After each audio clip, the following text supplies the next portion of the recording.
जय जगन्नाथ। राम राम भाई, कथार अच्छी जगार दर्शन करने कौन प्लानिंग करिया पड़ी न थाए, तार डोरी लगिले ही तार दर्शन मिले। तो मुझे एक एथपाई कहूँ कि इवनिंग रे बसी सब भाई मैंने एमती पुरी विषय कथा होलु, बट सेठू सडनली कौन है समस्ते मिसिकी बाहरी पड़ू पुरी जावाई। जेहेतु इवनिंग टाइम रे जाऊलु बाटर ठंडा ठंडा पवन रे बास गोटे गीत मन को आसूला।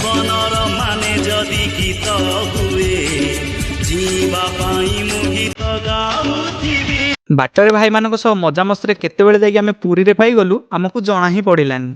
बाय द वे आमे माने भाबितलु इवनिंग टाइम रे गले भीड़ नथिबो, आमे जल्दी दर्शन करि नबु। हेले सेठू जगार दर्शन करिक आसिला बेलकु राति 11 हो गला। आ एमिति रे भी हमर कुआ जाय अपेक्षार फल बहुत मीठा। तो मन भरिकी कालियार दर्शन आमे सेठी करूथिलु।